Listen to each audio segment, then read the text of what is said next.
ተናስተልን ሰላም በያላችሁበት በኢትዮጵያና በመላው ዓለም ያላችሁ ተከታታዮቻችን 6 ሰዓቱንና ከኢትዮጵያ ቴሌቪዥን ዋናው ስቱዲዮ በቀጥታ የሚተላለፈው የዛሬ ረቡዕ 4 ማዕዘን አሁን ጀመረ። አበይት ነጥቦችን ልናስቀድም። የአሜሪካው ፕሬዝዳንት ዶናልድ ትራምፕ በታላቁ የኢትዮጵያ ህዳሴ ግድብ ላይ የሰጡት ያልተገባ አስተያየት ተከትሎ በሀገሪቱ የሚገኙ የህግ ባለሙያዎችና ነዋሪዎች እያወገዙት ነው። የጡት ካንሰር ህክምና ተደራሽነትን ለማሳደግ የኬሞ ህክምናን የቀጠሮ ጊዜን ከ6 ወር ወደ 2 ሳምንታት ዝቅ ማድረግ መቻሉ ተገለጸ። ያለ ሴቶች የሰላም ማስከበር ተልዕኮ ውጤታማ ሰላም ሊሰፍን እንደማይችል የተባበሩት መንግስታት ድርጅት አስታወቀ የሚለውን ደግሞ ከውጭ መርጠናል።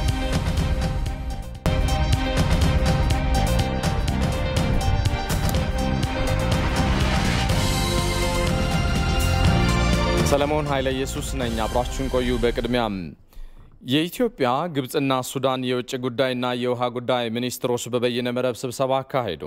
የደቡብ አፍሪካ ዓለም አቀፍ ግንኙነትና የትብብር ሚኒስትርና የአፍሪካ ህብረት አስፈጻሚ ምክር ቤት ሊቀመንበር ቀደም ብለው በጥቅምት 11 ቀን 2013 ዓ.ም ለሀገራቱ በጻፉት ደብዳቤና ባስተላለፉት ጥሪ መሰረት ነው ስብሰባው የተካሄደው።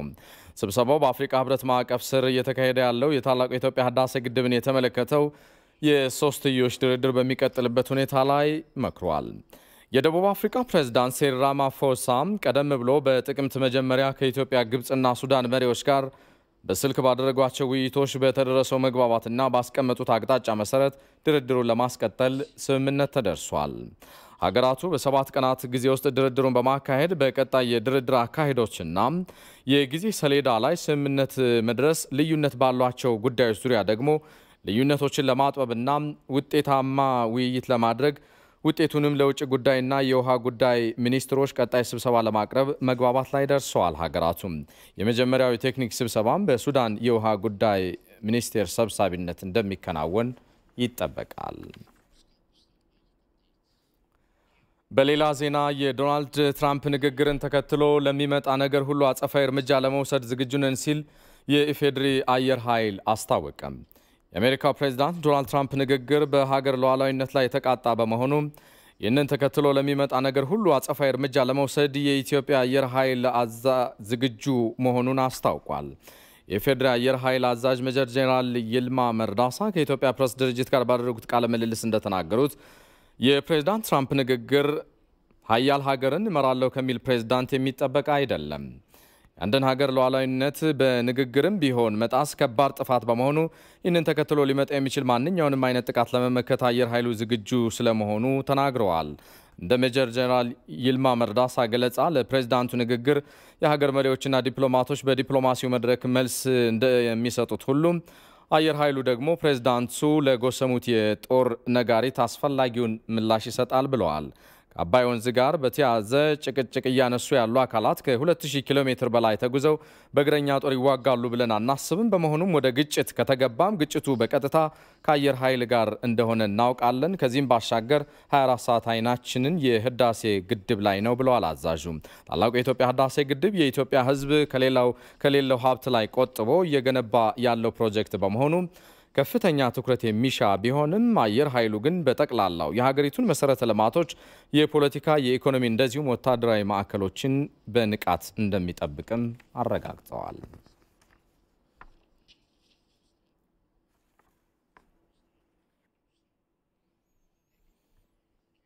የታላቁ የኢትዮጵያ ህዳሴ ግድብ የሶስትዮሽ የድርድር ጉዳይ በአፍሪካ ህብረት አደራዳሪነት ብቻ የሚፈታ መሆኑን በአሶሳ ከተማ የሚገኙ የህግ ባለሙያዎች ተናገሩ።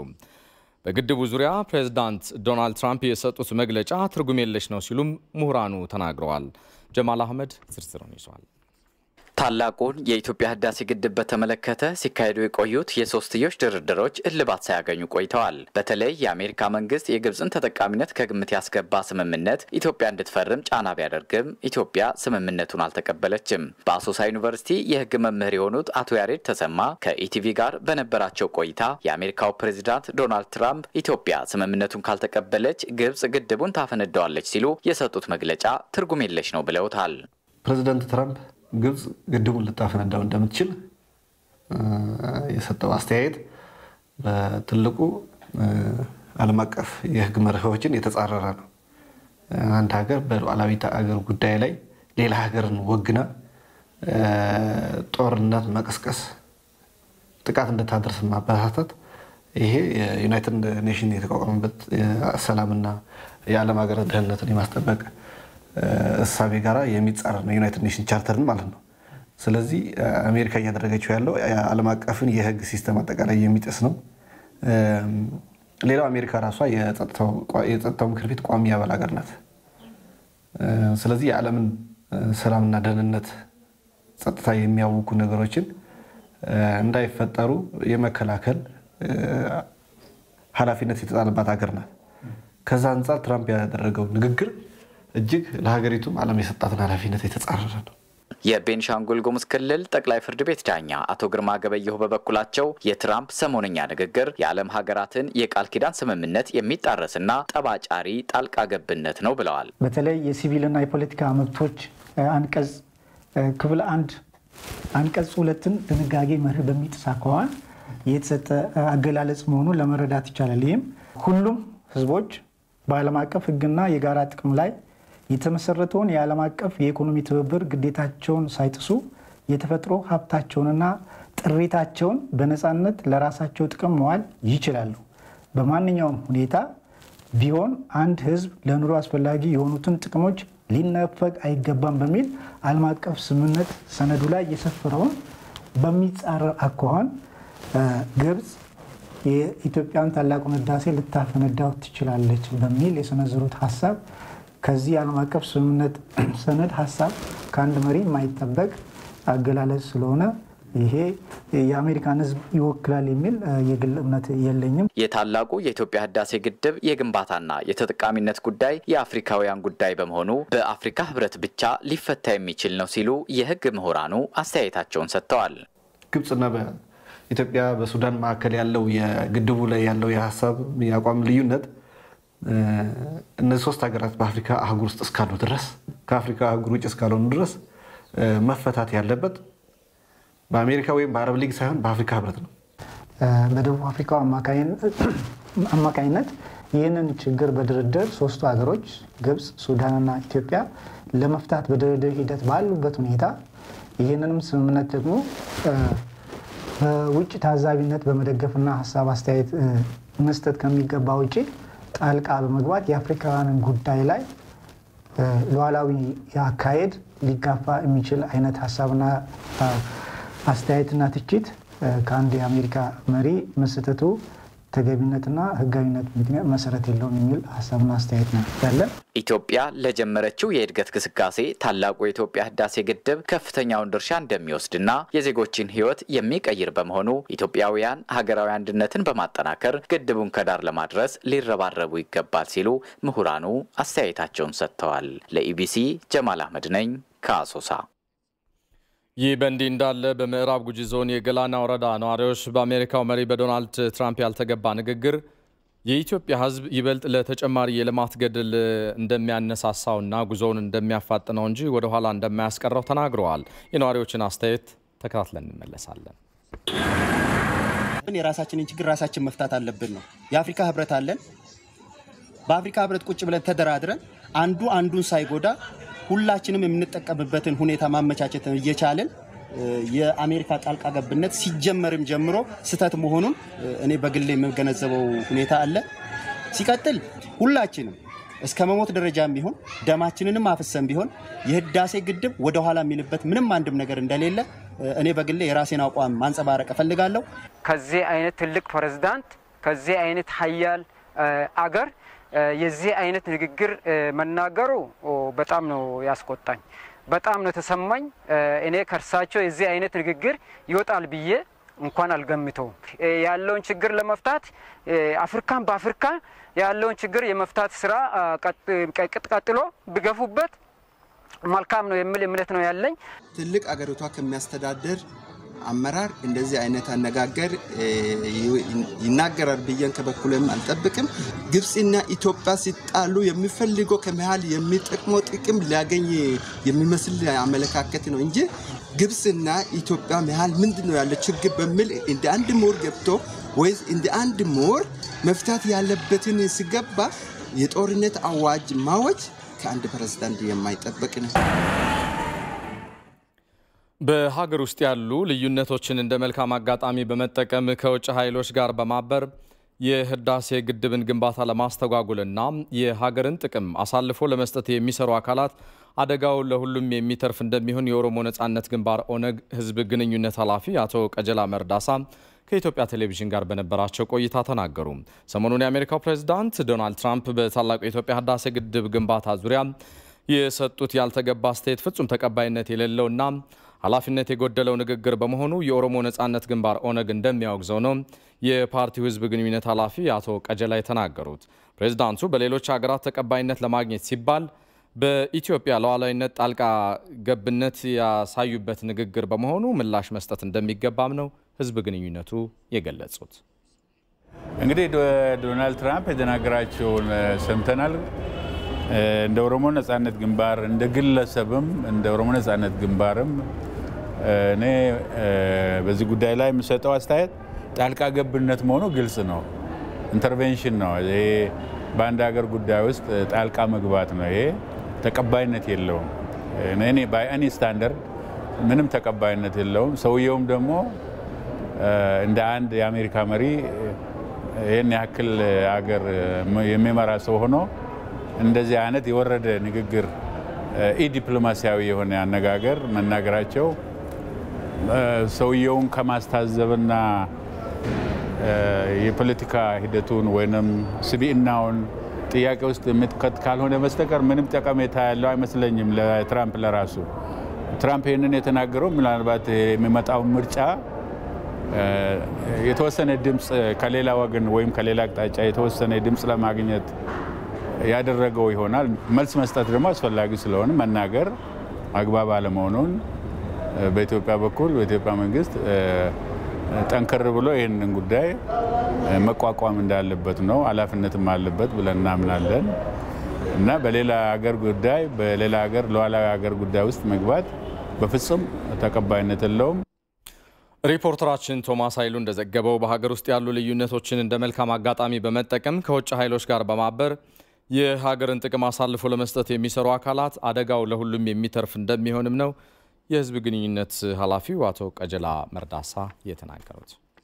ምናልባት በሀገር ውስጥ ባሉት አንዳንድ ልዩነቶች ሰዎች የፈለገ ይምጣ ብለው እንደዚህ አይነት ነገርን እንደ ጥሩ አጋጣሚ ኦፖርቹኒቲ የሚያዩ ካሉ በጣም ስህተት ነው። ከውጭ የሚመጣው በሁላችንም ነው የሚመጣው፣ ለገሌ ብቻ ተብሎ የሚመጣ አይደለም። ያ የሚመጣው ኃይል ነገ እኛንም ሁላችንም የሚምር አይደለም፣ ለጥቅሙ ነው የሚሄደው እንጂ እኔን ፈልጎኝ ወይንም እኔን ለማገዝ ወይንም የኔን እድገት የኔን ሉዓላዊነት ለመጠበቅ ወይንም ጥቅም ለማስጠበቅ አይደለም የሚመጣው። የራሱን ጥቅም የሀገሩን ጥቅም ለማስጠበቅ ነው የሚመጣው። ስለዚህ ከማይሆን ከውጭ ከሚመጣው እንትን ጋር መቆም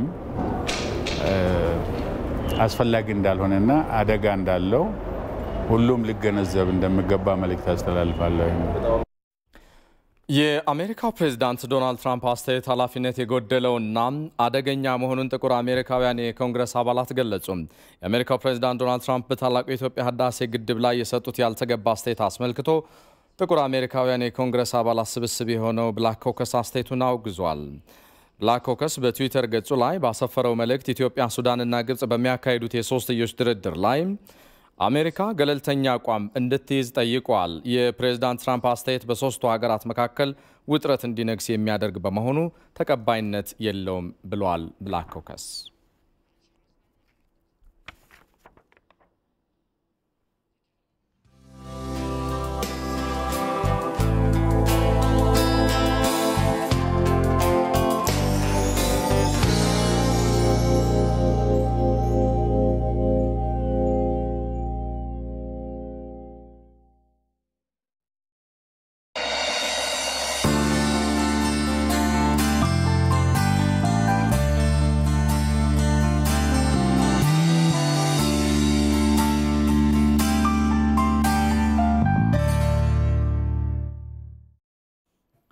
ተመልሰናል። ሰሞነኛውን የአሜሪካ ፕሬዝዳንት ዶናልድ ትራምፕ ያልተገባና ኢፍትሐዊ ንግግር ምክንያት ተደርጎ የህግ ባለሙያዎች፣ ምሁራን፣ ፖለቲከኞችና የተለያዩ የማህበረሰብ ክፍሎች በሁሉም የሀገራችን አካባቢዎችና በዓለም አቀፍ ደረጃ ያሉ ተከራካሪዎች እያወገዙት ይገኛሉ።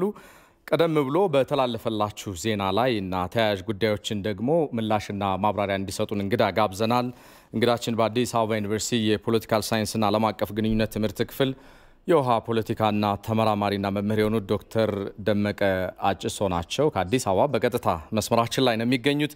ለጊዜዎት አመሰግናለሁ ዶክተር። ከመጀመሪያው ጥያቄ እስኪ ልነሳ። እንግዲህ ዶናልድ ትራምፕ ያው በንግግራቸው ኢትዮጵያ ተገዳ በግድቡ ላይ አሜሪካ የያዘችውን ስምምነት ካልፈረመች በስተቀር ሀገራቸው ልታደርገው ያሰበችውን ድጋፍ እንደማታየው በኢትዮጵያ በኩል እንደማይሰጥ አንስተዋል። በሌላ በኩል እንግዲህ ድርድሩ ሲጀመርም ጀምሮ ከመጀመሪያው ጀምሮ በውጭ ጉዳይ ሚኒስቴር መመራት ሲገባው አሜሪካ ያደረገችው በገንዘብ ሚኒስቴርና በዓለም ባንክ በኩል እንዲሄድ ነበር የተደረገውና ከዚህ አኳያ ሁለት ነገሮች ይታያሉ። በአንድ በኩል ያው ውግንናውን በግልጽ ለግብጽ አሳይተዋል የሚሉ አሉ። በሌላ በኩል ደግሞ ኢትዮጵያ በእርዳታና በድጋፎች በኩል ተገዳ ብሔራዊ ጥቅሟን አሳልፋ እንድትሰጥ ለማድረግ ሆን ተብሎ የታሰበ ነው የሚሉ አካላትም እዚህም እዛም ይሰማሉና ከዚህ አኳያ ምን ሊሉን ይችላሉ? አመሰግናለሁ ለተሰጠኝ እድል። ሰሞኑን እንግዲህ የአሜሪካው ፕሬዝዳንት አሜሪካ እንግዲህ ስንል በዓለማችን ላይ ካሉ ሀገራት ሀያል ሀገር ናት። በማይጠበቅ መልኩ ዶናልድ ትራምፕ ኢትዮጵያ ላይ በህዳሴው ግድብ በሁለት ሀገሮች ምናልባትም ከሁለት ሀገሮች ላቅ ብሎ ከፍ አድርገን ስናይ በተፋሰሱ ሀገሮች በሚደረግ ድርድር መካከል አላስፈላጊ የሆነ ሪማርክ ሰጥተው በ21ኛ ክፍለ ዘመን ከሰማኋቸው ምናልባት እጅግ አሳፋሪ እጅግ አጸያፊ አይነት ሪማርክ ነው እኔ ሆኖ ያገኘሁት እና የውጭ እርዳታ ለማንኛውም ሀገር ሲመጣ ነፃ አይደለም፣ እውነት ነው፣ ይታወቃል። ይሄን ምሁራን በደንብ በሚገባ ያውቁታልና አገርን የሚመራ በተለይም አሜሪካን የሚያክል ሀገር የሚመራ ፕሬዝዳንት ሚዲያ ላይ ወጥተው በእንዲህ አይነት መልኩ ኢትዮጵያ በዚህ ድርድር እኛ ያልነውን ነገር የማትቀበል ከሆነ አንዳችን ብር ልታገኝ አትችልም ብሎ መናገር የሚያስቆጣው ምናልባት መዳፈር የሚሆነው የኢትዮጵያን ሉዓላዊነት ብቻም ሳይሆን ለኔ እንደ አንድ ፖለቲካ ሳይንስ ተመራማሪ የግብጾችንም ሉዓላዊነት የሚነካ የአፍሪካንም ሉዓላዊነት እንደ አህጉር የሚነካና ዓለምንም ጭምር ያስቆጣ በሳል ያልሆነ ንግግር ነው። ክፍለ ዘመኑን የማይመጥን አሜሪካ ሀያል ነገር ናት። በዲሞክራሲውም በነፃ ምርጫውም ለዓለም ተምሳሌት ሆኜ ይቆማለሁ የምትል ሀገር በእንዲህ አይነት ፕሬዝዳንት ሪማርክ ምናልባት ትመዘናለች ብዬ ባልገምትም እሳቸው የመናገር ነፃነታቸው እንደተጠበቀ ሆነው ግን የያዙትን ቦታ የሚመጥን ንግግር ቢመርጡና የዲፕሎማትም ስለሆኑ የሀገር መሪ ማለት ዲፕሎማትም ናቸውና ይሄንን ካላደረጉ እንዲህ አይነት ነገር አያዋትም የሚል ነገር ነው የተናገሩትና በምንም ተአምር ኢትዮጵያ አንድ ነገር ሊያውቁ የሚገባ ነገር እንደ ኒውትራል አደራዳሪ ሆነው እስካልቀረቡ ድረስ ኢትዮጵያ የምታገኘውን ዶላር ፈርታ ሉዓላዊነቷን አሳልፋ አትሰጥም። ይሄ አሳፋሪ ነገር ነው። ሁለተኛ አሳፋሪነቱ ለግብጾችም ጭምር ስለሆነ የግብጽም መንግስት ነፃ መሆኑን የሚያሳይበት ትልቅ እድል ተፈጥሯል ብዬ ነው ማስበው። ምክንያቱም ዓለም እንዳይታዘበው ዶናልድ ትራምፕ በነፃነት አውርተው ግብጾች ምናልባት የህዳሴውን ግድብ ሊያፈነዱት ይችላሉ የሚለውን ሪማርክ ከሰጡ በኋላ ይሄንን ተከትሎ አልሲሲ እንደ አንድ እብድ እንደ አንድ እንዳልተማረ ሰው ይገባል የሚል እምነት አይኖረኝም እና ምናልባት በአሜሪካ እንደማይመሩ በራሳቸው የቆሙ ሉዓላዊ አገር እንደሆነች የሚያሳዩበት ትልቅ ኦፖርቹኒቲ ስለተፈጠረ ይሄንን ነገር ከግንዛቤ ሊያስገቡ ይገባል። ድርድሩን በተመለከተም አሜሪካ ከመጀመሪያው ጀምሮ አደራዳሪ ሆነ ስትቀርብ የዓለም እንግዲህ ዲፕሎማሲያዊ ህግ የሚፈቅደው ኒውትራል መሆን አለበት፣ ወገንተኝነትን ማስወገድ መቻል አለበት። ኒውትራል ካልሆንክ አደራዳሪ ሆነህም መቅረብ መቻል የለብህም። እሳቸው የያዙት ቦታ ኒውትራል እንዳልሆነ ከጅምሩ ጀምሮ ማየት ይቻላል። ምናልባት የእሳቸውን ኒውትራሊቲ አፌክት ያደረጉ እኔ እንደ አንድ ፖለቲካል ሳይንስ ሲመለከት ሁለት ነገሮችን ማንሳት እችላለሁ። አንደኛ ባሳለፍነው ዓመት ሁለት ከባድ ፈተና ከኢትዮጵያ በኩል ገጥሟቸዋል። አንደኛ ዶክተር አብይ አህመድ የሰላም ኖቤል ሽልማት ሲያሸንፉ ደስተኛ አልነበሩምና ይሄንንም የገለጹበት መንገድ ብስለት የጎደለ መንገድ ነው። ዲፕሎማሲያዊ መንገድ የተከተለ አልነበረም። ሁለተኛው ኢትዮጵያዊ ምርጥ ልጅ የሆኑት ዶክተር ቴዎድሮስ አዳኖም የዓለም ጤና ድርጅት ዋና ዳይሬክተር እሳቸውም ወረርሽኙን በተመለከተ ኮቪድን በያዙበት መንገድ ዶናልድ ትራምፕን ረተዋቸዋል። በዚህም ደስተኛ አልነበሩምና አሜሪካ ይሄንን ተከትሎ ምናልባት ከዓለም ጤና ድርጅት አባልነት ራሷን እስከ ማግለል ድረስ ደርሳለችና ከአሜሪካም በኩል ይሁን ከአውሮፓ ከአፍሪካም በኩል ዶናልድ ትራምፕን ደግፎ የተናገረ ምሁር፣ ፖለቲከኛ፣ ጋዜጠኛ በፍጹም ሲሰማ አይስተዋልምና በዚህም የተበሳጩ ይመስላል። አንደኛ ነገሩን ፐርሰናላይዝ አድርገውታል። ይሄንን ዲፕሎማሲ አይፈቅድም። በተቻለ መጠን አደራዳሪ ሆነ ስትቀርብ እንደዚህ አይነት ስሜቶችን ኢንሱሌት አድርገ ነፃ አደራዳሪ ሆነ መቅረብ መቻል አለብን። ሌላው ትልቁ ሁለተኛ አንግል መታየት ያለበት ኢትዮጵያና ግብጽ ቀዝቃዛው ጦርነት ካከተመ በኋላ ሲመዘኑ ከኢትዮጵያና ከግብጽ ብሔራዊ ጥቅሟን ለማስጠበቅ ለአሜሪካ ምንም ጥያቄ የለውም። ግብጾች የበለጠ ይጠቅማሉ። የአፍሪካ በተለይም የአፍሪካ ቀንድ ፖለቲካ እየቀዘቀዘ ሲሄድ ከቀዝቃዛ ጦርነት ማክተሚያ በኋላ ወሳኝ ፖለቲካ የሆነው የማዕከለኛው ምስራቅ ፖለቲካ ነው። የማዕከለኛው ምስራቅ ፖለቲካን መዘውሩን በእጃቸው ለማስገባት ከጂኦፖለቲክሱ አንጻር ግብጾች ምንም ጥቅም የለውም። ለአሜሪካ ብሔራዊ ጥቅም ትልቅ ሚና ይጫወታሉ። የማዕከላዊ ምስራቅ ፖለቲካን ለመቆጣጠር ግብጾችን መያዝ ተገቢ ነውና ይህንን ለማድረግም ጭምር ያደረጉት ይመስላል። ስለዚህ ይሄ አይነት ነገር ባይደገም የሚል ጥሩ ነገር ነው፣ ግን እንደ ዋዛ የምንመለከተው ነገር አይሆንም ብዬ አስባለሁ። መልካም ዶክተር፣ ሌላው ነገር የአሜሪካ የገንዘብ ሚኒስቴር ግምጃ ቤትና የዓለም ባንክ ርብጣ ገንዘቦችን ለግብጽ በመስጠት ኢትዮጵያን በመከልከል ከዚህ በፊት ሲነሳ የነበረውን ነገር አንዳንዶቹ ወደ እውነት አስጠግተውታል። ያ ማለት ምንድነው? አንዳንዶቹ የግብጽን አቅም በማሳደግ የኢትዮጵያ ላይ ግብጽ ጦርነት እንድታውጅ ሊያደርጋት ይችላል፣ ዶናልድ ትራምፕ ይሄን ነገር ይፈልጉታል የሚል ሐሳብ ያነሳሉ። በእርሶ በኩል ከዲፕሎማሲውና ከዓለም አቀፍ የፖለቲካ እንቅስቃሴ አኳያ ይሄ ነባራዊ ሁናቴ እንደምን ይታያል? ዶናልድ ትራምፕ እንግዲህ የአሜሪካ መሪ ናቸው። የአሜሪካ መሪ ብቻም ሳይሆኑ የዓለም መሪም ተደርገው ይቆጠራሉና እሳቸው የሚናገሩት ነገር በአንድም በሌላም መልኩ በሌሎች ሀገሮች ላይ አሉታዊም ሆነ አዎንታዊ ተጽዕኖ ማሳደሩ ስለማይቀር እሳቸው በእንዲህ አይነት ቶንና በእንዲህ አይነት ስሜት መናገራቸው በምንም መልኩ መወገዝ ያለበት መደገም የሌለበት ታሪካዊ ስህተት አድርጌ ነው የሚወስደው።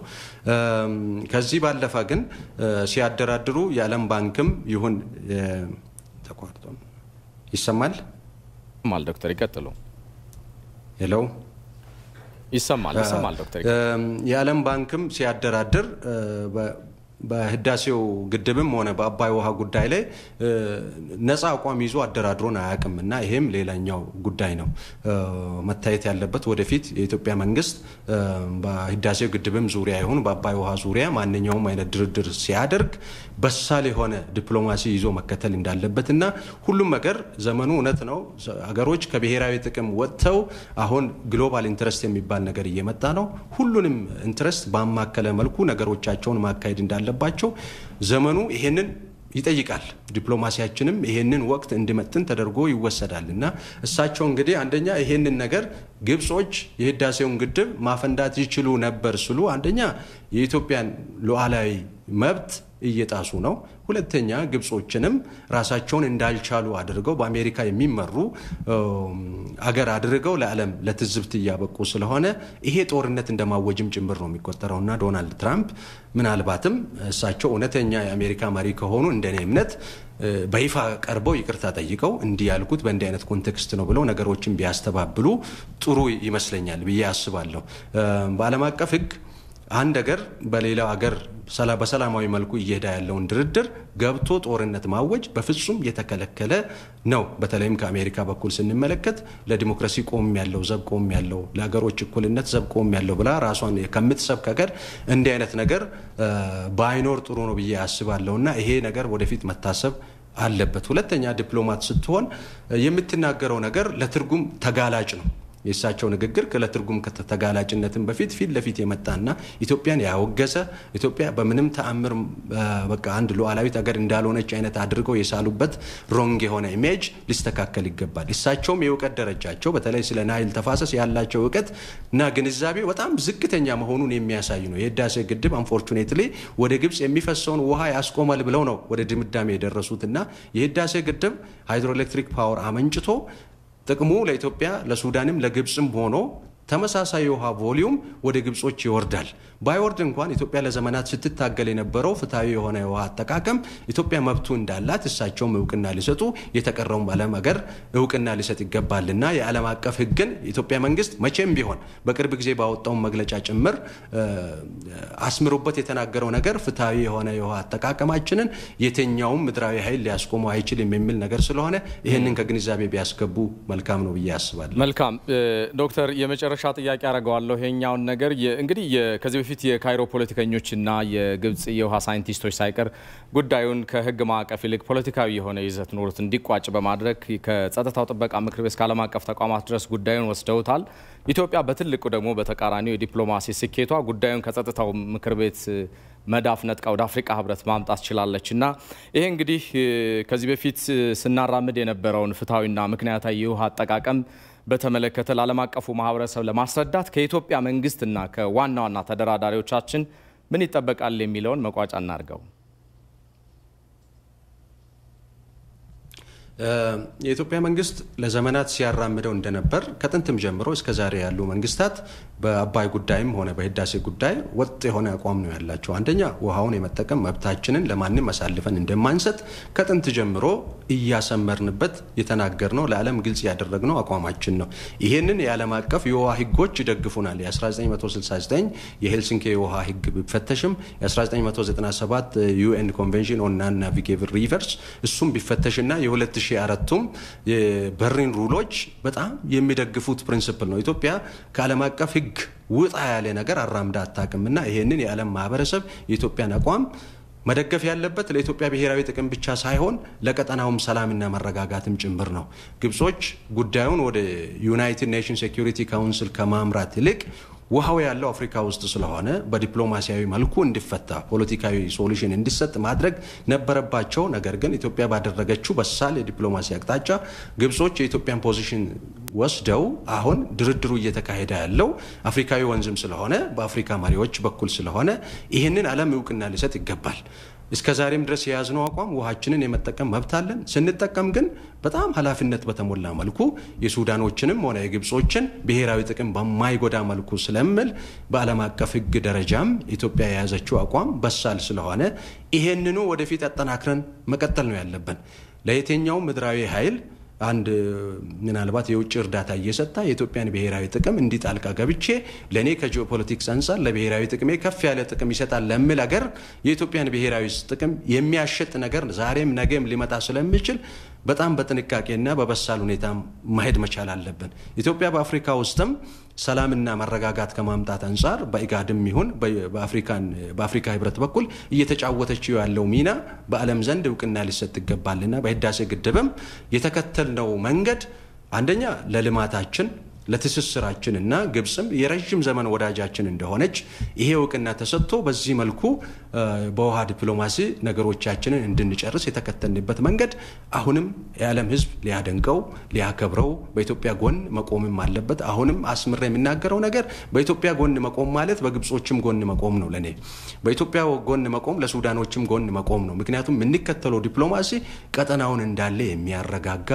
ሁሉም ነገር ማንም ከምንም ሳይጎድል ሰላሙን አረጋግቶ ልማቱን አረጋግቶ የበለጠ ትስስር አምጥቶ በቀጠናው እንደሌላው የዓለም ክፍል ያደገ እንዲሆን የምናደርገው አስተዋጽኦ ስለሆነ ይሄንን የኢትዮጵያ መንግስት አሁንም በውሃ ጉዳይ ላይ ትኩረት ሰጥቶ መስራትን መቻል አለበት። በዓለም አቀፍ ሶሳይቲም ላይ ምናልባት የመረጃ የእውቀት ክፍተት ካለ ይሄንን አጠናክሮ መስራትና በህዳሴው ግድብ ላይ ዛሬም ትናንትም ነገም የምናራምደው አቋም ብሔራዊ ጥቅማችንን እናስከብራለን። ብሔራዊ ጥቅማችንን ስናስከብር ግን የግብጾችን ብሔራዊ ጥቅም አንጎዳም፣ የሱዳኖችንም ብሔራዊ ጥቅም አንጎዳም። አብረን እንለማለን፣ አብረን እናድጋለን፣ ውሃውን አብረን እንንከባከባለን። ጥቅሙና ግዴታውም ሁሉ በአባይ ዙሪያ ላይ የሚከናወነው የጋራችን አድርገን ስለምንሄድ ይሄ ዲፕሎማሲ ተጠናክሮ መቀጠል አለበት የሚል እምነት አለኝ። ግሩም ነው። በአዲስ አበባ ዩኒቨርሲቲ የፖለቲካል ሳይንስና ዓለም አቀፍ ግንኙነት ትምህርት ክፍል የውሃ ፖለቲካ ተመራማሪና መምህሩ ዶክተር ደመቃ ጭሶ በቀጥታ መስመራችን ተገኝተው ምላሽና ማብራሪያ ስለሰጡን አብዝተን ነው የምናመሰግነው። መልካም ቀን ይሁንልዎት። ከኢትዮጵያ ቴሌቪዥን ዋናው ስቱዲዮ በቀጥታ እየተላለፈላችሁ የሚገኘው አራት ማዕዘን ዜናችን በያላችሁበት እየተከታተላችሁት ነው። የጋምቤላ ክልል ርዕሰ መስተዳድር ኡመድ ኦጁሉ በጋምቤላ ሁለተኛ ደረጃ ትምህርት ቤት ተገኝተው ተቋርጦ የነበረውን ትምህርት አስጀመሩ። የጋምቤላ ክልል መምህራን የኮሮና ቫይረስ ስርጭትን ለመቀነስ የጤና ባለሙያዎች የከፈሉትን መስዋዕትነት በመድገም ለማስተማር ስለመዘጋጀታቸው ተናግረዋል። ሚፍታህ አብዱልቃድር ከስፍራው ተከታዩን አድርሶናል። በጋምቤላ ክልል በኮሮና ቫይረስ ምክንያት ተዘግተው የነበሩ ትምህርት ቤቶች በተለያየ ዙር እየተከፈቱ ይገኛል። ትምህርት ቤቶችን ከመክፈት ጎን ለጎን ቫይረሱን የመከላከል ስራ ልዩ ትኩረት የሚፈልግ በመሆኑ የጥንቃቄ መመሪያዎችን እየተገበሩ ለመማር መዘጋጀታቸውን የጋምቤላ ሁለተኛ ደረጃ ትምህርት ቤት ተማሪዎች ይናገራሉ። በሽታው አደገኛ ስለሆነ እንደ ድሮ ተጠጋግተን አንቀመጥም፣ ተራርቀን ነው የምንቀመጠው። እጃችን ደግሞ በሳሙናና በሳኒታይዘር በመታጠብ ዝግጅት በጣም አድርገናል እና አሁን ወደ ትምህርት ገበታ በመመለሳችን በጣም ደስ ብሎናል። በትምህርት ቤታችን ማስክ ተሰጥቶናል። እሱን እንጠቀማለን በአግባቡ፣ ርቀታችንን እንጠብቀን። ይህን የተሰጠንን ጊዜ ደግሞ በአግባቡ ተጠቅመን ትምህርት ማካካሻውን በትክክል በመከታተል መመሪያዎች የተከተልን ለመማር ተዘጋጅተናል። ብዙ ሰው ያለውን ቦታ ብቻዬ ወይ ከሁለት ሰው ጋር መራክ ከዛ ደግሞ በማክስ ወይ በሳኒታይዘር ካለ ራስ መጠበቅ ይችላልው። የትምህርት ቤቱ መምህራን በበኩላቸው ችግሮችን በመቋቋም ተማሪዎችንና ራሳቸውን ከቫይረሱ እየተከላከሉ ለማስተማር የበኩላቸውን እንደሚወጡ ተናግረዋል። የሚፈልገውን ያክል ያቅማችንን ያክል መስዋዕትነት ለመክፈል ዝግጁ ነን። ያው እስከ ቀዳሜን ጨምረን እሁድን ጨምረን የባከኑትንም እያካካሰን ራሳችንንም እየጠበቅ ልጆቹም ራሳቸውን እየጠበቁ ትምህርታቸውን እንዲከታተሉ ጥረት እያደረግን ሁላችንም መስዋዕት ለመክፈል ቃል ገብተናል። የጤናው ባለሙያ እስከ ህይወት መስዋዕትነት ድረስ ነው የከፈሉ። እኛም መምህራንም የጋራ እና የተናጠል ኃላፊነት አለብን። አንድ ነገር ትምህርት ቤት ተከሰተ ማለት 2128 ተማሪ ይሄንን ነገር ይዞ ነው የሚሄደው። ስለዚህ እጅግ ተጠንቅቀን ተባብረን ለመስራት ችግሩን እንዳመጣጡ እንወጣዋለን ብለን ተስማምተናል። የጋምቤላ ክልል ርዕሰ መስተዳድር አቶ ሙዱ ጁሉ በጋምቤላ ሁለተኛ ደረጃ ትምህርት ቤት የመማር ማስተማሩን ስራ ዳግም ባስጀመሩበት ወቅት እንዳሉት በክልሉ በኮሮና ቫይረስ ምክንያት ከትምህርት ገበታቸው ርቀው የነበሩ ከ170 ሺህ የሚበልጡ ተማሪዎችን ወደ ትምህርት ለመመለስ ከሁሉም አካላት በተለይ ደግሞ ከአመራሩ ትልቅ ድርሻ ይጠበቃል ብለዋል። በዚሁ የኮቪድ-19 ወረርሽኝ ምክንያት በክልሉ ያሉ 400 ትምህርት ቤቶች ከመጋቢት ወር ጀምሮ በመዘጋታቸው 170 ሺህ በላይ ተማሪዎች ከትምህርት ገበታቸው ለመለየት ተገደዋል። ከዚህ አንጻር ትምህርት ቤቶች ዳግም ተከፍተው የመማር ማስተማር ስራ እንዲጀምሩ ለማድረግ በሁሉም የአስተዳደር እርከን ያለው አመራር ለዚህ ስራ ውጤታማነት በቁርጠኝነት የሚጠበቅበት ኃላፊነት መውጣት እንዳለበት አጥብቄ ለማሳሰብ ይወዳል። መምህራን ኃላፊነታቸውን በአግባቡ እንዲወጡ ርዕሰ መስተዳድሩ አሳስበዋል። የክልሉ ትምህርት ቢሮ ምክትል ኃላፊ አቶ ጓነር ማጆክ ከ160 ሺህ በላይ ተማሪዎችን የሚያገለግል የአፍና የአፍንጫ መሸፈኛ ለትምህርት ቤቶች መከፋፈሉን ተናግረዋል። ከትምህርት ሚኒስቴር 333108 ማስክ ናቸው ለዚህ ክልል እየተሰጠው ማለት ነው። ያንዳንድ ተማሪ ሁለት ማት እንደተከፋፈለው አረጋግተናል እንደ ትምህርት ቢሮ እና ለአንዳንድ ተማሪ ማስ ይዞ ካላመጣው ወደ ግቢ እንደማይገባው ተነግሯል ለተማሪዎች። በጋምቤላ ክልል ለ2013 የትምህርት ዘመን መስፈርቱን ያሟሉ የገጠር ትምህርት ቤቶች ባለፈው ሳምንት የተከፈቱ ሲሆን በዞኖችና በከተማ አስተዳደር ደረጃ ያሉት ደግሞ ከተያዘው ወር አጋማሽ ጀምረው ወደ መማር ማስተማሩ ስራ እየተመለሱ ይገኛል። ለኢቢሲ ሚፍታህ አብዱልቃድር ከጋምቤላ። የጡት ካንሰር ሕክምና ተደራሽነትን ለማስፋፋት በተደረገ ጥረት የኬሞ ሕክምና የቀጠሮ ጊዜን ከ6 ወራት ወደ 2 ሳምንታት ዝቅ ማድረግ መቻሉ ተገለጸ። የጤና ሚኒስቴር በየዓመቱ ጥቅምት ወር የሚታሰበውን የጡት ካንሰር ቀን አስመልክቶ በሰጠው መግለጫ የጡት ካንሰር ሕክምናን በ12 የክልል ሆስፒታሎች እየተሰጠ እንዳለ አስታውቋል። ሕክምናውን የሚሰጡት ሆስፒታሎች ለጨረር ሕክምና ብቻ ሪፈር እንደሚያደርጉም የጤና ሚኒስትሯ ዶክተር ሊያ ታደሰ ተናግረዋል። የሆስፒታሎቹ ስራ መጀመር ጥቁር አንበሳ ሆስፒታል ላይ የነበረውን ጫና በከፍተኛ ሁኔታ እንደቀነሰውም ተጠቁሟል። የጡት ካንሰር ሕክምናን የማስፋፋቱ ስራ ተጠናክሮ እንደሚቀጥል የተናገሩት ዶክተር ሊያ 6 ተጨማሪ ተቋማት ግንባታ ላይ እንዳሉም ገልጸዋል። 3ቱ የሕክምና ተቋማት ግንባታቸው በቅርቡ ተጠናቆ በ2 እና 3 ወራት ጊዜ ውስጥ አገልግሎት እንደሚሰጡም ተናግረዋል። ሕክምናውን ተደራሽ ለማድረግ ታዲያ የተሰራ ቢሆንም በኮሮና ቫይረስ ምክንያት የካንሰር ታካሚዎች ወደ ጤና ተቋማት ሂደው ሕክምናና ክትትል እንዳያደርጉ ጫና እንዳደረገባቸው ሚኒስትሯ ገልጸዋል። በዚህ አስቸጋሪ ወቅት ካንሰርን ጨምሮ አስፈላጊ የጤና ፕሮግራሞች ሳይቋረጡ እንዲሰጡ ዝግጅት እየተደረገ እንደሆነም እንዲሁም በኢትዮጵያ 65 በመቶ ያክሉ የጡት ካንሰር ታካሚዎች ዘግይተው ወደ ጤና ተቋም እንደሚመጡና የመዳን ዕድላቸው አነስተኛ እንደሆነም በዚሁ ምክንያት ተመላክቷል። እንደ ሪፖርተራችን ቤተልሔም ጥጋቡ ዘገባ በየዓመቱ 2.1 ሚሊዮን ሴቶች በዓለም ላይ በጡት ካንሰር እንደሚጠቁ መረጃዎች ያሳያሉ። በምስራቅ ጎጃም ዞን ከ296,000 ሄክታር በላይ መሬት በኩታ ገጠም አስተራረስ ዘዴ መሸፈኑን ተከትሎ ዘመናዊ የምርት መሰብሰቢያ ማሽኖች በወቅቱ እንዲቀርቡላቸው አርሶ አደሮች እየጠየቁ ነው። የዞኑ ግብርና መምሪያ በበኩሉ ምርቱን ለመሰብሰብ ከ80 በላይ ኮምባይነሮች እንደሚያስፈልጉና ጥያቄውም ለክልሉ ስለመቅረቡ አስታውቋል። ተስፋዬ ጫኔ ዝርዝሩን ይዟል። በምስራቅ ጎጃም ዞን ካለው አጠቃላይ የእርሻ መሬት መካከል ከ296,000 ሄክታር በላይ የሚሆነው መሬት በዘመናዊ የኩታ ገጠም አስተራረስ ዘዴ የተዘጋጀ ስለመሆኑ የዞኑ ግብርና መምሪያ መረጃ ያመለክታል። አሁን ላይ ታዲያ አርሶ አደሩ ባለፉት ወራት የተዘጋጀበትን ሰብል ለመሰብሰብ በዝግጅት ላይ የሚገኝ ሲሆን እንደ ኮምባይነር ያሉ ዘመናዊ የምርት መሰብሰቢያ ማሽኖች ከወዲሁ እንዲቀርብላቸው እየጠየቁ ይገኛሉ። ኮምባይነር እንዲገባልን እየጠየቅን ያለን ያንን በኮምባይነር አብራ አሳጭደን እዚሁ ላይ ከዚሁ እቤት ተመወሰዳችን ይልቅስ ወደ መካዝን ብሄርና ቢገባልንና ተልፋት ብንድን እያልን ያለን የቀለባችንና የዘራችንን ወደ መንደራችን ብንወስድ ታሪፉን እህል ወስደን አይጥም ሆነ ነቀዝ ተሚጫወትበት የመድኃኒትም ክሳራ ተምንከስር ትክክለኛ ወደዛ ብሄርልና ብናስገባና ብንጠቀም እያልን ያለን አርሶ አደር ቦታ ተምናኖረው ምን ከዝንበት ቦታ ላይ በቃ ቤት እንዴት እንደምንሰራ እንዴት እንደሚሆን በተገዛ ያስፈልጋል። አርሶ አደሩ በተደጋጋሚ ጊዜ በአመቱ መጨረሻ ተመጣጣኝ ጥቅም እንደማያገኝ የሚናገሩት አርሶ አደሮቹ ለዚህ ደግሞ ምርታቸውን የሚያቀርቡበት የገበያ ትስስር አለመፈጠር ከባድ ችግር እንደሆነባቸውም ያነሳሉ። የገበያ ትስስር አለመፈጠሩ ደግሞ ቅናሽ ዋጋ ለሚፈልጉ ደላሎችና የሰፈር ነጋዴዎች ምቹ ሁኔታን በመፍጠሩ ለአርሶ አደሩ ተጨማሪ ራስ ምታት በመሆኑ መፍትሄ ሊደረግበት እንደሚገባም ተጠቁሟል። እኛ ለነጋዴ ወስደን እንሸጣለን። ነጋዴ አፈሩንም በቆሎን ምንም ደበላልቆ ይሸጣል። የባሶ ሊበን ምርት እንደዚህ ነው እየተባለ በየመንገዱ እየቆመና ምን አለ የሚክነው ቀረ እየተባለ ይባላል። እና ስለዚህ አሁን ትክክለኛ ወደ ፋብሪካ ይሄን ምርት በኮምባይነር አሳጭደን እዚሁ ታውድሞ ላይ ጭነን ብናስረክብ እኛም ደነኛ ውጤት እናገኛለን ብለን እንጠብቃለን። ትክክለኛ ምርታችንን በውድ ይሸጣል ብለን እየጠበቅን ያለን ባለሀብቶች መስተው በወቅቱ ተገዙን እዚህ ያሉት ነጋዴ ሊያስሩን አይችሉም። ግን እነሱ ካልመጡ ዞሮ ዞሮ እዳ ስላለበት አርሶ አደር በሚፈልገው ዋጋ ብር ስለሚያጣ የግድ ለነጋዴዎቹ ሌላ ቦታ አዲስ አበባ የሚሆን ማርቆስ 1000 ብር ሸጥ እንደሆነ እዚህ 800 ብር ቢለው ይሸጠዋል ግድ ነው።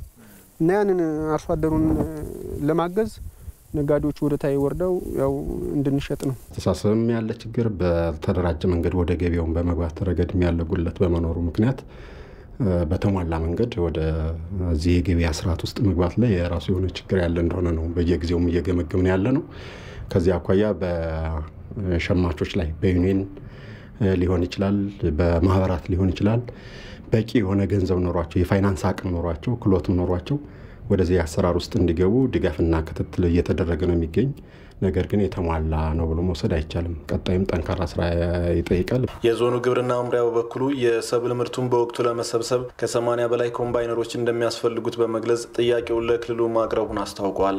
በዞናችን ውስጥ የተወሰኑ አሉ። ግን የካርሶ አደሩ ፍላጎትና አሁን ከገለጽኩት መሬት ስፋት አኳያ አጥጋቢ ሊባል የሚችል አይደለም። በዚህ አመትም ከግብርና ቢሮ ጋር በመነጋገር ወደ 4 የሚሆኑ ኮምባይነሮች ኦልሞስት አሁን ፕሮሰስ እየተደረገባቸው ከባንክ ጋር ስራ እየተሰራባቸው የሚገኙበት ሁኔታ አለ። ይሄ ምንም ማለት አይደለም። ነገር ግን በአጠቃላይ አሁን ቅድም የገለጽኩትን ምርት ለመሰብሰብ የሚያስችል ከ80 በላይ ኮምባይነር ያስፈልገናል። ይሄ ሊቀርብልን እንዲችል ያው ለክልል ግብርና ቢሮ የቅዳችን አንድ አካል አድርገን ያሳወቅንበት ሁኔታ ነው ያለ። ለምዕራብና ምስራቅ ጎጃም ዞን አካባቢዎች አገልግሎት እንዲሰጥ የተደራጀው የኢትዮጵያ ግብርና ስራዎች ኮርፖሬሽን ቡሬ ቅርንጫፍ ጽህፈት ቤት 4 ኮምባይነሮች ቢኖሩትም 3ቱ አገልግሎት አይሰጡም። ከዚህ ቀደም በ6ም 7ም ኮምባይነሮች ነበሩ። አንዳንዶች ከዚህ ተንቀሳቅሰው ወደ አርሲ ወደ ባሌ ከዚህ ተንቀሳቅሰው ወደ አፋርም የሚሄዱ አሉ። አሁን ለጊዜው እዚህ 4 አሉ። ብዙ ዘመን ያገለገሉት ያው 3ቱ በዚህ አመት እናንቀሳቀሳቸዋለን ብለን እናስባለን። ነገር ግን በግዢ የሚመጡ ደግሞ ኮምባይነሮች ስላሉ እዚህ 7 ኮምባይነሮች እናንቀሳቀሳለን ብለን እየተዘጋጀን ያለን። አርሶ አደሮቹ ምርታቸውን ወደ ገበያ ለማቅረብም የመንገድ መሰረተ ልማት ሌላው ፈታኝ ችግር በመሆኑ ሊፈታላቸው እንደሚገባም ነው የጠየቁት። ለኢቲቪ ዜና ተስፋዬ ጫኒ ነኝ ከምስራቅ ጎጃም ዞን ደብረ ማርቆስ። አርሶ አደሩ በምርት እድገትና ጥራት ላይ አተኩሮ እንዲሰራ ለማስቻል በተከናወኑ ተግባራት ላይ በደቡብ ክልል ኩታ ገጠም እርሻ የሚሸፈን መሬት በየዓመቱ እድገት እያሳየ መምጣቱን የክልሉ እርሻና ተፈጥሮ ሀብት ቢሮ አስታወቀ። በተያዘው የመኸር እርሻ ታዲያ 466,000 ሄክታር መሬት በኩታ ገጠም አስተራረስ ዘዴ ለምቷል ተብሏል። ሚካኤል ገዙ ከስፍራው ተከታዩን አድርሶናል። በ2012-13 የመኸር እርሻ በደቡብ ክልል በዋና ዋና ሰብሎች ከ1.1 ሚሊዮን ሄክታር መሬት በላይ በዘር ተሸፍኗል።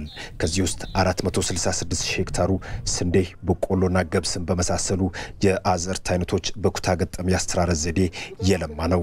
በጋሞ ዞን ከምባ ዙሪያ ወረዳ በበልታ ቶልታ ክላስተርም 214 አርሶ አደሮች 60 ሄክታር መሬትን በኩታ ገጠም ያስተራረስ ዘዴ በስንዴ ሸፍነዋል። የማህበሩ አባል አርሶ አደሩ ወጋ ወንጀላም ሰብሉ በጥሩ ደረጃ ላይ እንደሚገኝ ገልጸዋል። በአንድነት ኩታ ገጠም ተብሎ ማሳ በአንድነት አለብሰን በቃ ሌላ ዘር በውስጣችን እንዳይኖር በአንድነት ይሄ ምርጥ ዘር ስንዴ እናለብሳለን በሚል ያው ከግብርና ባለሙያዎች ጋርም ያው ከዞኑ አመራር ከወረዳም ጋር ተስማምተን አርሰን ያው እርሻ በወቅቱ በግንቦት ወር ጀምረን 3 እና 4 ገላብጠን በጥሩ ሁኔታ አርሰን አሁን መስመር ዘርተን የተሻለ ምርት እየጠበቅን ነው ያልነው ማለት ነው። አርሶ አደሮቹ ቀድሞ ይከተሉት ከነበረው ልማዳዊ የአስተራረስ ዘዴ በመውጣት ምርታማነትን ሊያሻሽሉ የሚችሉ አሰራሮችን በመተግበር ላይ መሆናቸውንም እንዲሁ ተናግረዋል። በኩታ ገጠም በአንድ ለአምስት ከሰራን ያው አንድ ላይ ስለምንሰራ ያው በጊዜ እናስገባለን፣ በጊዜ እናርማለን፣ በጊዜ ያው ኬሚካል ርጭት እናደርጋለን። ንጹህ እህል ነው የምናገኘው ማለት ነው። የደቡብ ክልል እርሻና ተፈጥሮ ሀብት ልማት ቢሮም ከባለድርሻ አካላት ጋር በመሆን በግብርና ክልል ኢኮኖሚ የ10 ዓመት መሪ ዕቅድ ዙሪያም ምክክር አካሂዷል። በዚህ ወቅት በምክትል ርዕሰ መስተዳድር ማዕረግ የክልሉ እርሻና ተፈጥሮ ሀብት ልማት ቢሮ ኃላፊ አቶ አንተነህ ፍቃዱ አርሶ አደሩን በምርት እድገትና ጥራት ተወዳዳሪ እንዲሆን ለማስቻል በተከናወኑ ተግባራት በኩታ ገጠም እርሻ ዘዴ የአርሶ አደሩ ተሳትፎ እያደገ ስለመምጣቱ ተናግረዋል። 2012-13 መኸር ላይ ደግሞ ከ466,000 ሄክታር በላይ ወደ 130% ጭማሪ አድርገን በኩታ ገጠም አስተራረስ ዘዴ አርሶ አደሩ ከፍተኛ ምርትና ምርታማነትን ያረጋገጠ በመምጣቱ ጥቅሙንም ስለተረዳ የአርሶ አደሩ ፍላጎት እየጨመረ ስለመጣ ነው በአጭር ጊዜ ውስጥ ከ130% በላይ የኩታ ገጠም ማሳ በኩታ ገጠም እንዲለማ ለማድረግ የተቻለው ማለት ነው። በቀጣዮቹ ዓመታትም በክልሉ የግብርና ቴክኖሎጂዎች አጠቃቀም ላይ ውስንነት ባለባቸው አካባቢዎች የቴክኖሎጂ ማላመድ ስራዎች ትኩረት የሚሰጣቸው እንደሚሆንም ተናግሯል። በተለይ የቴክኖሎጂ አቀባበል ላይ ዝቅተኛ የሆኑ አካባቢዎች አሉ። ምዕራብ አካባቢዎች መውሰድ እንችላለን። ካፋ፣ ቤንች ሸኮ፣ ከዛም ደግሞ ኮንታን፣ ዳውሮን፣ ጎፋን፣ በከፊል ጋሞ እና እነኛ አካባቢዎች የቴክኖሎጂ አጠቃቀማቸው እጅግ በጣም አነስተኛ ነውና ስለዚህ ያው ከመድረክ ባለፈ የዲሞንስትሬሽን ስራ ወይም የሰርቶ ማሳያ ስራዎችን ለመስራት አቅደናል ማለት ነውና የሰርቶ ማሳያ ስራዎችን ሰርተን አርሶ አደሩ በቀላሉ ያንን ወስዶት እንዲያሰፋው ለማድረግ እየሰራን ያለ ነው። የመስኖ ልማት ስራዎችን በማጠናከርም በከፍተኛ ጊዜ የሚገባ ስንዴን ለማስቀረት በኦሞ ወንዝ ተፋሰስ የቆላ ስንዴ ልማትን ጨምሮ የመስኖ አማራጮችን መጠቀም ሌላኛው የትኩረት መስክ እንደሚሆንም ኃላፊው አመላክተዋል። ለኢቲቪ ለተጠናቀረው ዘገባ ሚካኤል ገዙ ሐዋሳ። ታዋቂው ሰዓሊ ለማ ጉያ ከኪነ ጥበብ ስራቸው በተጨማሪ በሀገሪቱ ዲሞክራሲ ግንባታ ትልቅ ሚና ነበራቸው ተባለ። ሰዓሊ ለማ ጉያ ጥቅምት 16 ቀን 2013 ዓ.ም ለተሰኙ ህይወታቸው ያለፈ ሲሆን የቀብራቸው ስነ ስርዓትም ነገ ሐሙስ ከቢሸፍቱ ከተማ 7 ኪሎ ሜትር ርቀት ላይ በምትገኘው በአዳአ ወረዳ ደሎ ገብርኤል ቤተክርስቲያን እንደሚፈጸም የቀብር አስፈጻሚ ኮሚቴ ሰብሳቢ አቶ ከበደ ደሲሳ ገልጸዋል። ኦሮሚያ ክልላዊ መንግስት ትኩረት ሰጥቶ ስንሰራ ቆይተናል። ዝግጅት በማጠናቀቅ ላይ ነው የምንገኘው። የቀብር ስነ ስርዓታቸው የሚከናወነው በፊታችን ሐሙስ ነው የሚሆነው። በመርሃ ግብሩ ተዘጋጅቶ ነው ያለው። ሐሙስ ጠዋት ላይ አስክሬናቸው ከመኖሪያ ቤታቸው የቀብር ስነ ስርዓት ሽኝት ፕሮግራም በሚፈጸምበት ቦታ 4 ሰዓት ላይ ከጠዋቱ 4 ሰዓት ላይ የሚከናወን ይሆናል። የቀብር ስነ ስርዓቱ ላይ በሽኝቱ ላይ ወዳጅ ዘመዶቻቸው የሙያ አጋሮቻቸው አድናቂዎቻቸውና የመንግስት ባለስልጣናት በተገኙበት የሽኝት ስነ ስርዓት ይከናወናል። ሳህሌ ለማጉያ በኦሮሞና በኢትዮጵያ ህዝብ ትግል ከሜጫ ቱለማ ማህበር ምስረታ ጀምሮ በተለያዩ ጊዜያት ለሀገር ትልቅ መስዋዕትነት የከፈሉ ጀግና ነበሩ ያሉት የኮሚቴው አባል የሆኑት አቶ መሐመድ አህመድ የጀግና አሸኛኘት እንደሚደረግላቸውና ኮሚቴውም ለዚህ ዝግጅቱን ስለማጠናቀቁ ተናግረዋል። ታላቅ የፈጠራ ሰው ነው የምንሸኘው። ስለዚህ እሳቸውን በታላቅ ደረጃ በሚመጥናቸው ደረጃ በሚወዱት ህዝብ መካከል በተወለዱበት የቢሾፍቱ አካባቢ እዚሁ የቀብር ስነ ስርዓታቸውን ሐሙስ ከጧቱ ጀምሮ ከ4 ሰዓት ጀምሮ በሚከናወን ስነ ስርዓት ለመሸኘት በዝግጅት ላይ ነን። ለዚህ በክልል ደረጃ እና በቢሾፍቱ አስተዳደር በጥምረት የተቋቋመው ኮሚቴና ቤተሰቡና የአካባቢው ማህበረሰብ ተባብረን ዝግጅቶችን አድርገናል። የአራት ማዕዘን ዜናችን በቀጥታ እየተላለፈላችሁ የሚገኘው ከኢትዮጵያ ቴሌቪዥን ነው። ከውጭ የመራረጥናቸውን ጉዳይ እናጋራችሁ። ያለ ሴቶች የሰላም ማስከበር ተልዕኮ ውጤታማ ሰላም ሊሰፍን እንደማይችል የተባበሩት መንግስታት ድርጅት አስታወቀ። የተባበሩት መንግስታት ድርጅት የሰላም ማስከበር ተልዕኮ ኃላፊ ጃን ፒር ላክስኩዌስ የሰላም አስከባሪ ሴቶች ቁጥርን ማሳደግ አስፈላጊ ስለመሆኑ ገልጸዋል። የኬንያ ውጭ ጉዳይ ሚኒስትር ራሸድ አውሮ አማሞ የሴቶች ቁጥርን ስናሳድግ ጥራትና ብቃትን ታሳቢ ማድረግ ወሳኝ ስለመሆኑ ተናግረዋል።